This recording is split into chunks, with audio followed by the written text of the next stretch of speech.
é aquele texto de Hebreus 12, de 1 a 3, né? A gente vai ler ele daqui a pouco. E ele fala ali num determinado momento que a gente deve correr com perseverança uma corrida que nos é proposta, né? A gente pode abrir, a gente vai ler aí na sequência. Ele fala da gente correr com perseverança uma corrida que nos é proposta. E olha, irmãos, nos últimos 5 anos, 6 anos, eu comecei a entender um pouquinho de corrida. Necessidade médica, orientação médica, né? Triglicérides quase 600, colesterol quase 600. Meu pai falou: ou você faz alguma coisa, alguma atividade física, ou você vai para o caminho do meu pai. E eu, rapidamente, o mais rápido possível, comecei a caminhar, né? É uma coisa que a gente recomenda para todos, né? Para ter uma vida um pouco mais saudável, caminhar. E caminhei aí por um bom tempo, até que eu cansei de caminhar e comecei a andar mais rápido, a correr um pouquinho, e hoje eu corro bastante. Eu ponho aí na conta, irmãos, uns 130 km por mês, né? E isso trouxe benefícios para a minha vida, benefícios para a minha vida física, né? Os meus índices abaixaram, todos, já melhorou, como a própria minha vida mental. O exercício físico, ele acaba liberando no nosso organismo as endorfinas, e uma série de substâncias que melhoram o nosso humor, melhoram toda a nossa disposição. E esse texto aí de Hebreus 12, de 1 a 3, vai falar exatamente sobre esse desafio da gente correr uma corrida com perseverança.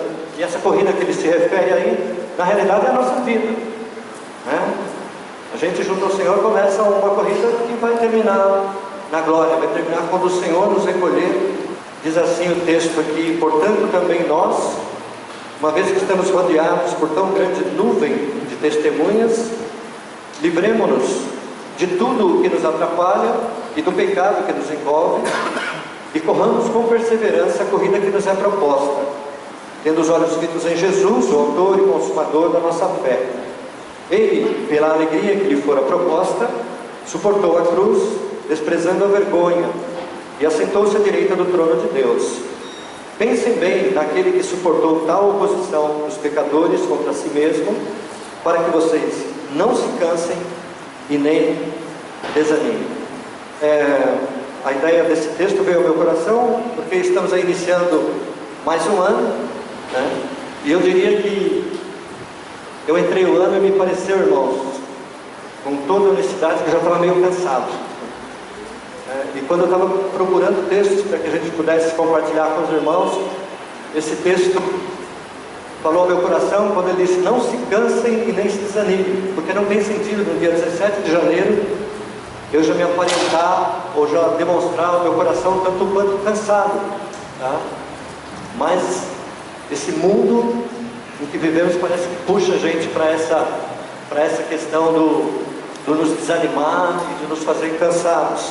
Então eu gostaria para abençoar também a minha vida, como já tem sido, e a vida dos irmãos, compartilhar de alguns pensamentos que eu tirei aqui de vários locais. A gente vai ver vários textos para que eu e você possamos sair daqui fortalecidos. Então abaixe novamente sua cabeça, vamos orar mais uma vez.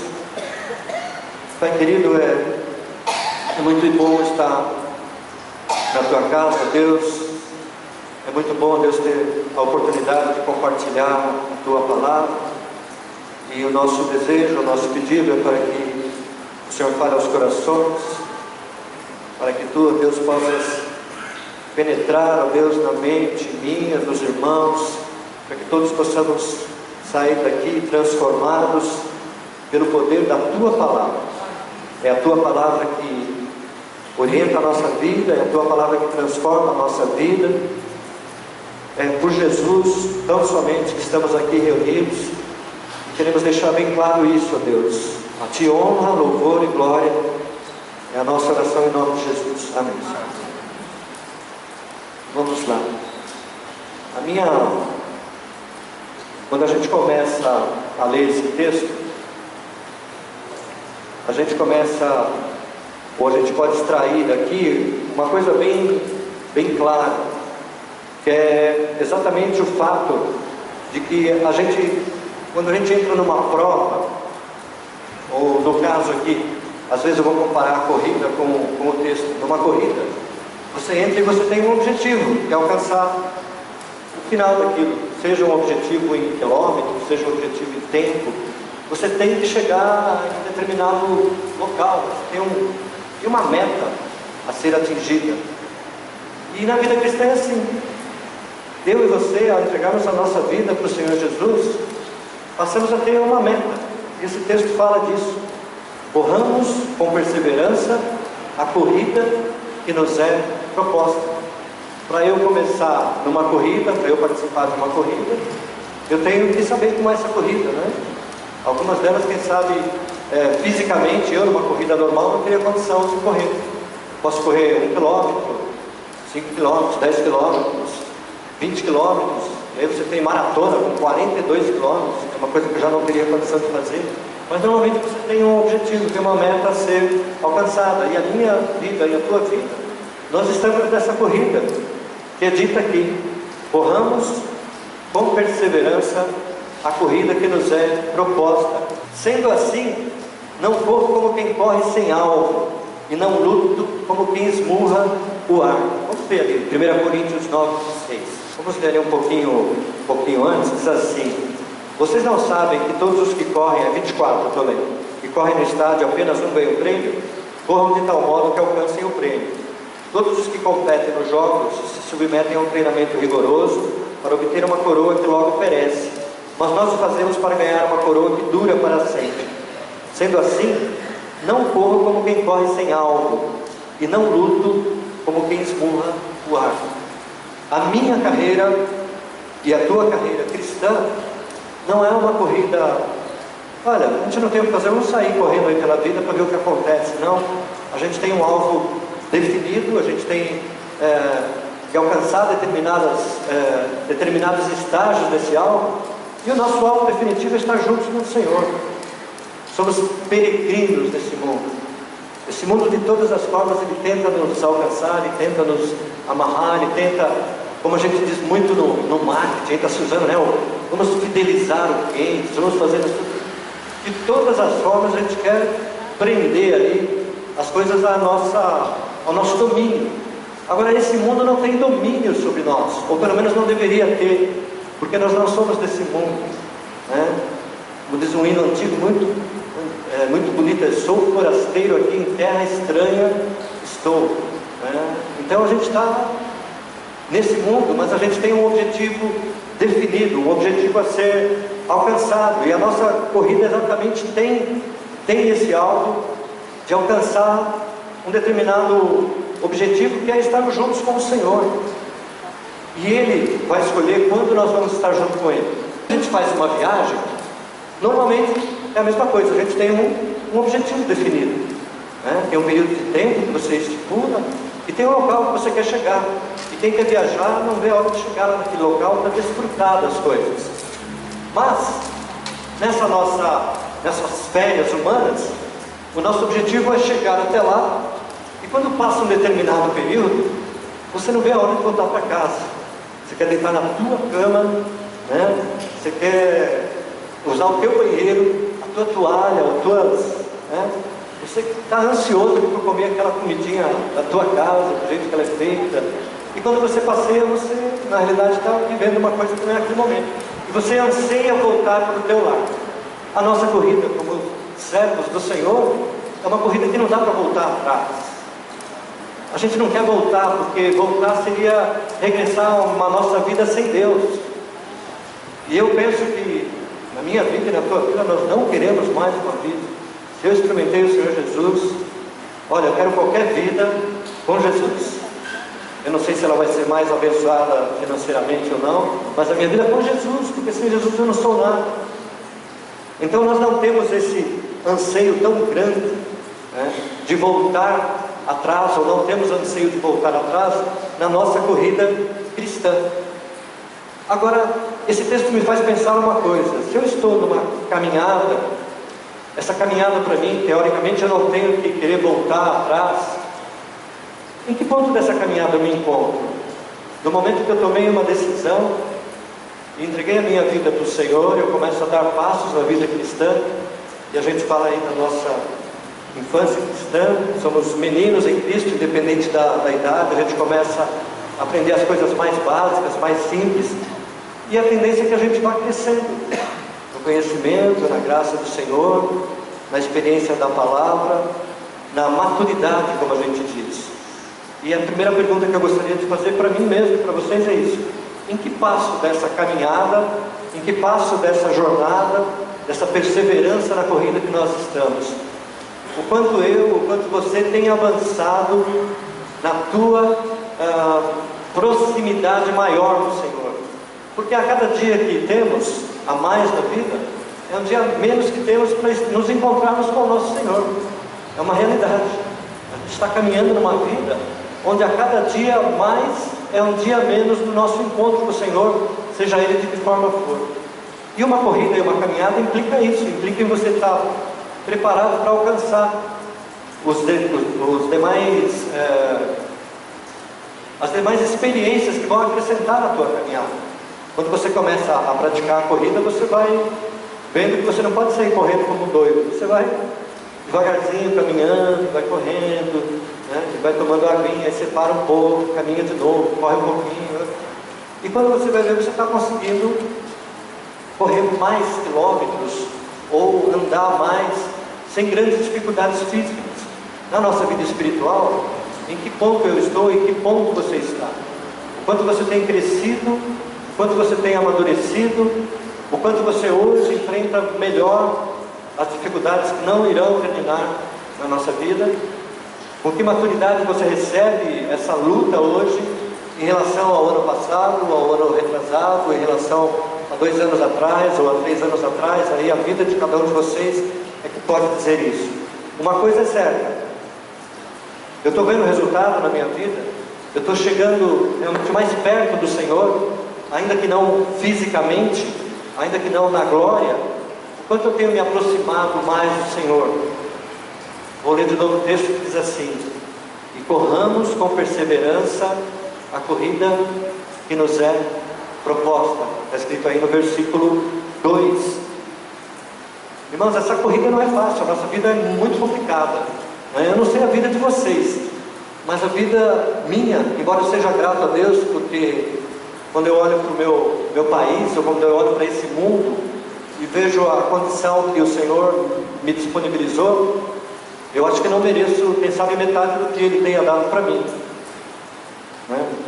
Mas o quanto eu tenho na realidade dado para o Senhor, o quanto eu tenho dedicado ao Senhor para que essa proximidade entre eu e Ele seja menor a cada dia, quanto eu tenho me aproximado mais do Senhor, para que realmente o meu coração esteja mais libertado, né? Das coisas que nos amarram nesse mundo.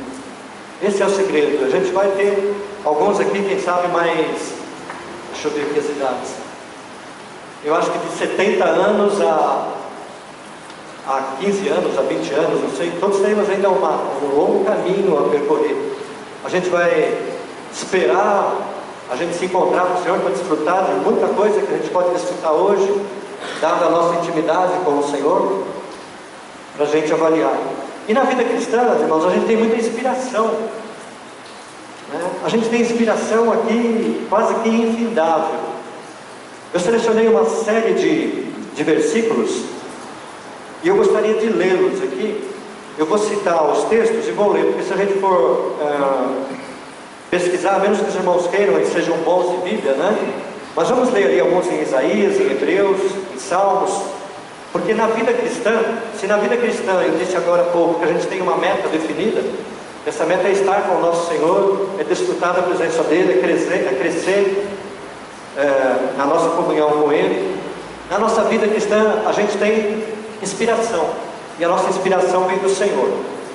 Lá em Isaías 64:4, a gente tem esse texto que diz assim: desde os tempos antigos, ninguém ouviu, nenhum ouvido percebeu, e olho nenhum viu outro Deus além de ti, que trabalha para aqueles que nele esperam.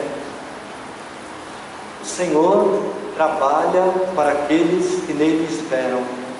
Mesmo nós sendo servos, o texto diz que o Senhor trabalha por nós. E isso é uma inspiração para a minha vida e para a tua vida. Isaías 45, 5 diz assim: eu sou o Senhor e não há nenhum outro, além de mim não há Deus, eu o fortalecerei. O texto anterior diz que o Senhor trabalhará por nós. Esse texto diz que o Senhor nos fortalecerá. Em Isaías 43, 13, a gente lê assim: desde os dias mais antigos eu sou, não há quem possa livrar alguém de minha mão. Agindo eu, quem pode desfazer? Ninguém pode desfazer aquilo que o Senhor faz. Muitas vezes a nossa incredulidade permite que a gente perca coisas, ou coisas aconteçam, mas ninguém pode desfazer aquilo que o Senhor faz. Ninguém. Hebreus 1,3 diz assim: o Filho é o resplendor da glória de Deus e a expressão exata do seu ser, sustentando todas as coisas por sua palavra poderosa. Deus Pai, agora Deus Filho, o Senhor sustenta todos pela palavra dele. Eu não tenho dúvida nenhuma, eu estou aqui só pela misericórdia do Senhor. Não há dúvida no meu coração. Quem sabe pela minha razão e pela minha emoção eu nem estivesse aqui, mas o Senhor me conduziu até aqui. De uma forma, eu vejo nas minhas vidas às vezes misteriosa, mas Ele me conduziu até aqui.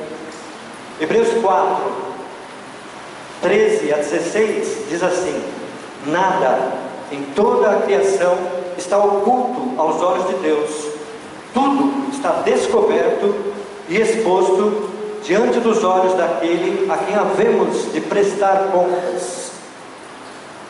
Portanto, visto que temos um grande sumo sacerdote que adentrou os céus, Jesus, o Filho de Deus, apeguemo-nos com toda firmeza à fé que professamos, pois não temos um sumo sacerdote que não possa compadecer-se das nossas fraquezas, mas sim alguém que, como nós, passou por todo tipo de tentação, porém sem pecado. Assim sendo, aproximemo-nos do trono da graça com toda a confiança, a fim de recebermos misericórdia e encontrarmos graça que nos ajude no momento da necessidade. Irmãos, que texto maravilhoso. Eu não posso vir aqui me apresentar como cansado diante desse amor. Não é justo. O Senhor nos sustenta, o Senhor nos guarda, e Ele nos ajuda, como diz aqui, no momento da nossa necessidade. O Salmo 33, 18 a 21 diz assim: mas o Senhor protege aqueles que o temem e os que firmam a esperança no seu amor, para livrar-nos da morte e garantir-lhes vida, mesmo em tempos de fome. Nossa esperança está no Senhor, Ele é nosso auxílio e a nossa proteção. Nele se alegra o nosso coração, pois confiamos no seu santo nome. Irmãos, eu tenho que acreditar nisso, eu tenho que viver isso, senão eu não aguento. Se a palavra diz isso, é porque Ele nos dá a condição de permanecer nisso. Eu acabei de ler aí Salmos 33, 18 a 21.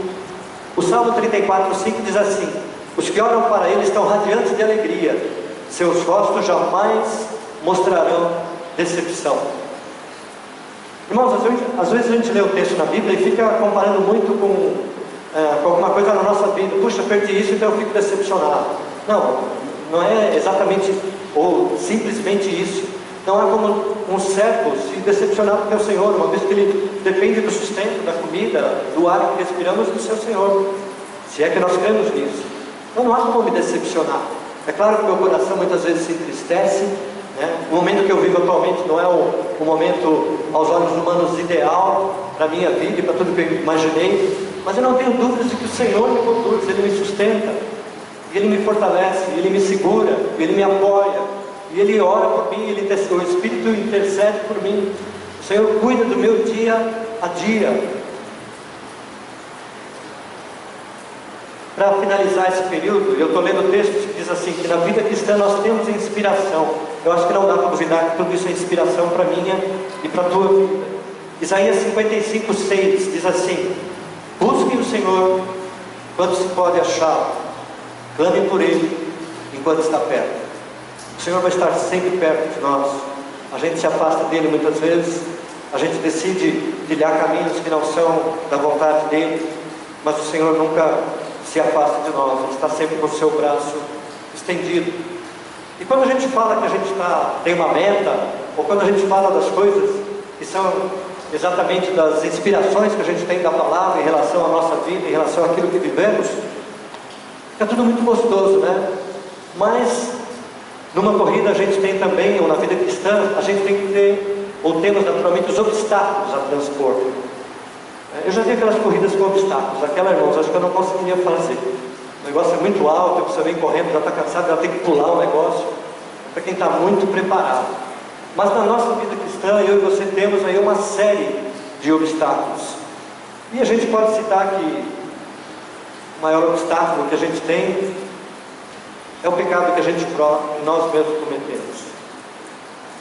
O pecado entristece o coração de Deus, mas ele entristece muitas vezes o nosso coração. Aquele que tem comunhão com o Senhor e peca e erra muitas vezes, e a gente faz isso muitas vezes diariamente, né? A gente cantou sobre o meu pensar, tudo que eu falar. Muitas vezes eu penso coisas que eu não devo, eu falo coisas que não devo, no trabalho, com a esposa, até na igreja, ou em alguma reunião, em alguma coisa, né? É muito difícil a gente conservar tudo isso, mas a principal coisa que nos afasta de Deus é o meu e o teu pecado. E a gente permite muitas vezes que o pecado nos aprisione, né? Ele não permite que a gente possa, como diz o texto lá, que a gente possa correr com perseverança a corrida que nos é proposta, né? Para quem vai correr, é muito difícil você correr segurando coisas, né? Então você vai correr segurando uma garrafa de água, ou você vai correr segurando um pacote, ou carregando alguma coisa. A tua corrida fica prejudicada. E na maioria das vezes o nosso pecado e as nossas preocupações permitem que a nossa corrida com fé e perseverança que o Senhor nos propõe é prejudicada por coisas que nos amarram, fazem com que a gente carregue um fardo que muitas vezes a gente não deve carregar. A gente carrega na nossa vida, no nosso dia a dia, eu carrego isso, tenho certeza que os irmãos também carregam, preocupações que muitas vezes a gente não deveria estar se preocupando com aquelas coisas, muitas vezes pela própria palavra do Senhor. Mas é muito comum a gente querer carregar com a gente, ou querer resolver coisas que a gente não tem condição de resolver, porque elas estão única e exclusivamente nas mãos do Senhor. E eu quero citar uma ilustração, que é exatamente uma ilustração de um homem que caminhava por uma estrada, não sei se já foi contado aqui, os irmãos conhecem, e ele carregava algumas coisas penduradas nele, né? E carregava um tijolo numa mão, uma pedra na outra, né? E algumas outras coisas penduradas em seu corpo que representavam um peso, né? Uma sacolinha, uma garrafa, uma botija com água e várias coisas que acabavam impedindo que ele desenvolvesse com rapidez a sua corrida ou a sua caminhada. Até sobre a cabeça dele, ele tinha coisas que pesavam em sua cabeça. E no caminho que ele percorria, esse viajante, um caminhante passou por ele e falou: puxa, por que você está carregando essa pedra? E ele se deu conta e, puxa, é mesmo, não tem sentido eu estar carregando essa pedra. E ele se desfez da pedra. Depois de um tempo, outro passa por ele e fala: nossa, você está carregando esse tijolo. Por que ele se dá conta daquele tijolo e se desfaz do tijolo? E à medida que ele vai caminhando, outras pessoas vão indicando coisas que ele está caminhando com elas e que estão impedindo que ele caminhe com liberdade. Qual que é o problema dele? O problema é um tijolo, é uma pedra, é alguma outra coisa? Não. O problema dele é a falta de consciência da existência dessas coisas. O que isso quer dizer? Que em grandes momentos da nossa vida, irmãos, a gente carrega com a gente uma série de pesos, de preocupações que não tem muito sentido. E a gente não para para olhar, para analisar aquilo e verificar que aquilo não tem mais sentido. Aquela pedra, né? uma figura de linguagem, uma figura, só para você entender, é uma preocupação, é alguma coisa que você tem carregado, que eu tenho carregado. Eu não tenho mais como influenciar naquela situação, eu não tenho como mais resolver aquela situação, mas eu fico remoendo com aquilo, eu fico querendo que seja do meu jeito, né? Então, a gente como pais, né? Como pais, a gente tem sempre uma preocupação com o filho, né? Com filho, com neto, com bisneto, eles nunca vão deixar de ser filhos, netos e bisnetos, e a gente sempre quer cuidar, e a gente sempre acha que o outro não cuida do jeito que a gente gostaria de ser cuidado. Ah, não, mas isso não é assim, isso me dá uma vontade, né, de falar: ô Carol, ô Sérgio, não é assim, ô Natália, faz isso, faz aquilo. Não, quem sabe eu posso conversar e sugerir alguma coisa e tal, mas esse peso eu não posso carregar na minha alma. Não posso, não devo, porque eu estou numa corrida que outros junto de mim estão também, e cada um tem a sua corrida, e eu não vou dar satisfação das vidas dos outros, eu vou dar satisfação da minha vida. E o Senhor, como cuida de mim, cuida de toda a minha prole, né? Uma palavra estranha ou curiosa, ou ela cuida assim dos meus irmãos, ela cuida e às vezes a gente quer carregar o fardo do irmão, a gente quer ajudar o irmão, e a gente faz o que pode e o que não pode para aquele irmão, e a gente quer que ele caminhe junto, e muitas vezes isso se transforma num fardo para a gente. A gente tem que ajudar, a gente tem que colaborar, a gente tem que se envolver cada vez mais em coisas para ajudar as pessoas, mas eu não posso permitir que essas coisas se transformem em um fardo para a minha vida, porque eu estou caminhando a minha corrida, eu tenho um nome escrito na glória, e cada um de nós tem esse nome escrito na glória, e o nome é teu, não é teu, do teu filho, da tua filha, do teu genro, do teu vizinho, do teu parente, do teu pastor, do teu discipulando, do teu... A gente tem que fazer todas as coisas, mas a gente não tem que deixar com que coisas nos impeçam de prosseguir. Esse fardo é meu? Não é meu. Até onde eu posso ajudar? Até que eu não posso? Não. Porque só o meu já é pesado. Só o meu já é pesado. Então muitas vezes a gente se pega com obstáculos que a gente se impõe, e não que muitas vezes o pecado nos impõe, ou alguma outra coisa nos impõe, ou não sei o que. Não. Coisas que a gente tem que se aperceber, para que a gente não carregue acima do que aquilo que o Senhor tem determinado para a gente, eu tenho mostrado para a gente. A Natália não está aqui agora, a Natália está com as crianças. Eu pedi permissão para ela, para citar um negócio dela, que é o seguinte: quando a Natália terminou o ensino médio, que chama? Colegial, né? E ela decidiu, quando ela terminou o ensino médio, colegial, ela falou: pai e mãe, eu quero dedicar um tempo da minha vida para o Senhor.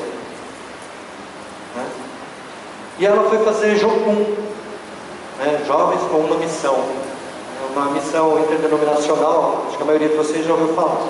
E ela foi lá para a Vila do Louvor, para um lugar lá do interior de São Paulo, e ficou durante alguns meses lá estudando. Depois ela ficou quase 3 meses lá em Crato, no Ceará, junto com outros alunos, fazendo trabalho de campo, né? Eles ficam lá numa igreja e vão pregar, foi um desejo do coração dela. A gente achou meio estranho interromper o ciclo de estudo para de repente dedicar ao Senhor, mas quem sou eu para falar que a minha filha não tem que se dedicar ao Senhor durante determinado tempo?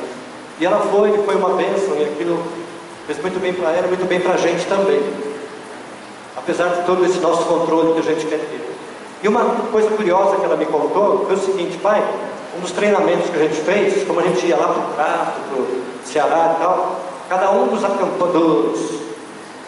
estudantes lá do curso tinha que fazer uma mala e tinha que carregar a sua mala 1 quilômetro. Se você não conseguisse carregar aquela mala 1 quilômetro, você tinha que tirar coisas da mala, mas você, e não alguém te ajudando, alguém pegando, você tinha que carregar 1 quilômetro a tua bagagem.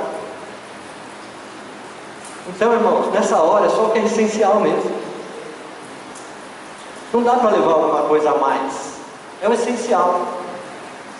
Na minha vida e na tua vida, a gente tem que viver em alguns momentos. Gente, o que é o essencial? Porque na maioria das vezes a gente sofre pelo que não é essencial. E essa experiência da Jocum é isso, porque eles iam lá para o Ceará e tal, não dá para ficar, né, levando um monte de mala, um monte de coisa, você não está de férias, você está fazendo, correndo a carreira que tinha proposta, você tem que levar o que é essencial para você. Tá? Então que essa ilustração sirva para mim e sirva para você. O que é essencial? Né? O que eu consigo carregar durante o meu trajeto, durante a minha caminhada, durante a minha corrida com perseverança? O que me cabe caminhar, o que eu consigo caminhar?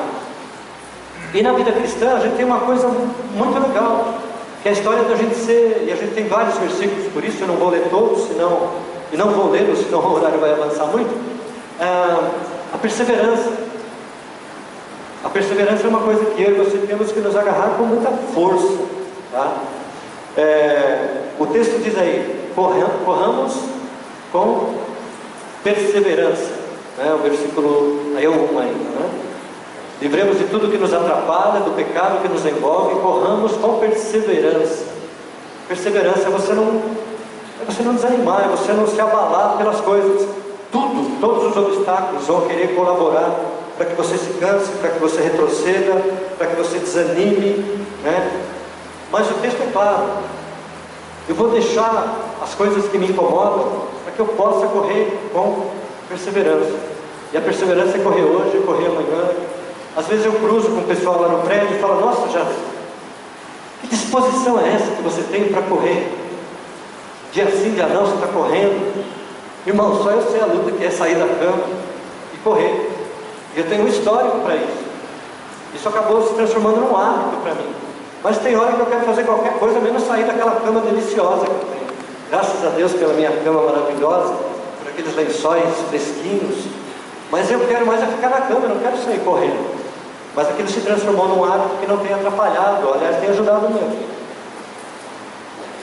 A perseverança vai quando você determina alguma coisa que é fundamental para a tua vida. Se o teu objetivo não for tão importante para a tua vida, não há perseverança que resista.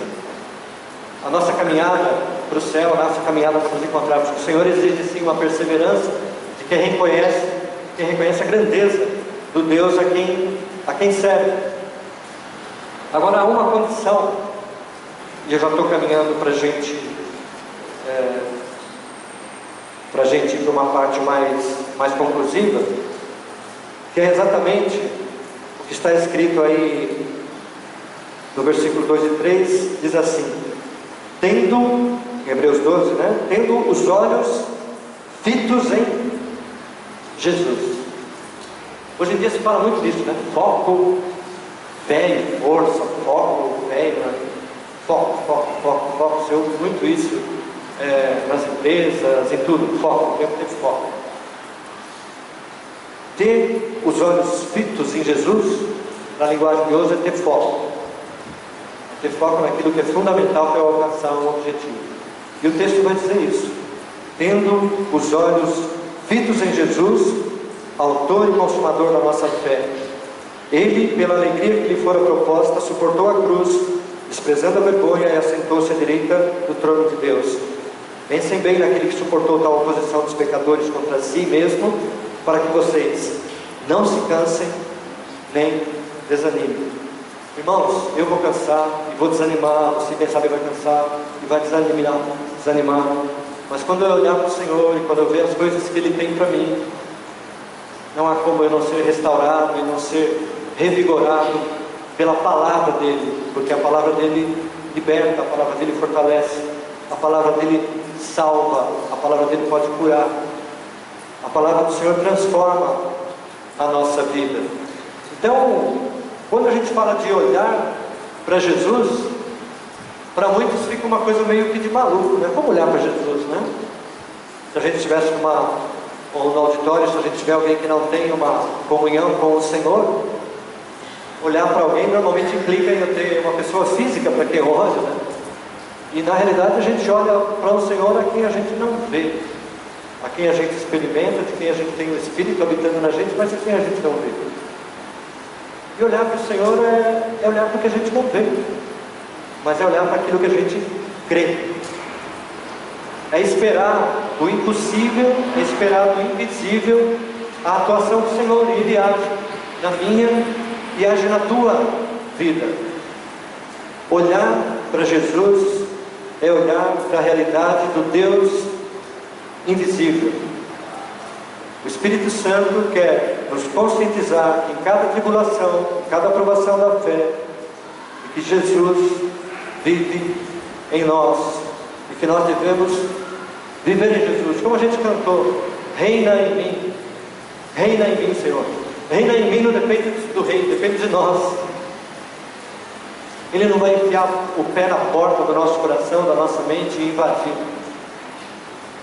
Reinar em mim é: Senhor, eu quero reinar, eu quero que o Senhor reine em mim, vem em mim, enxerga o Senhor para que Ele reine em mim. Não depende dele, depende de nós, depende de mim e depende de você. Por quê? Porque Ele é o autor e o consumador da nossa fé. E Efésios 2, 8 e 9 vai dizer assim: porque pela graça sois salvos mediante a fé, isso não vem de vós, é dom de Deus, não é de obras, para que ninguém se glorie. Jesus não só é o autor, como é o consumador da nossa fé.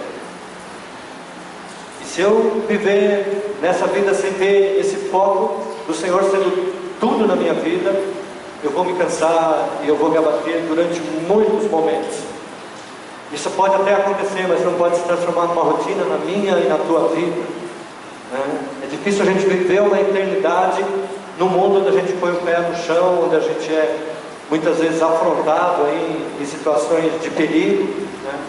Mas é possível sim viver na dependência e na graça do Senhor, porque tem uma promessa que está lá em Filipenses 1,6: estou plenamente certo de que aquele que começou a boa obra em vós há de completá-la até o dia de Cristo Jesus. Aquele que começou a boa obra, né? Então a obra da minha vida não sou eu que realizo, a obra do Senhor é Ele que realiza, a partir do momento que eu permito que Ele possa realizar essa obra. A obra não é tua, não é o quanto você conseguiu, não é o quanto você alcançou, mas é o quanto você permite que Deus possa abençoar e influenciar a tua e a minha vida. E Jesus é o exemplo para a gente, porque numa condição que Ele tinha boa, Ele resolveu suportar a cruz, desprezando as afrontas, desprezando tudo que fizeram, o escárnio em cima dele, né? Todo o desprezo, judiaram do nosso Senhor. Ele desprezou tudo isso em amor a mim, em amor a você. Quando eu me lembro disso, eu não posso desanimar, eu não posso abaixar a minha cabeça, ou mesmo cansado, e eu tenho que levantar a minha cabeça e fitar o Senhor, o autor e consumador da minha e da tua fé.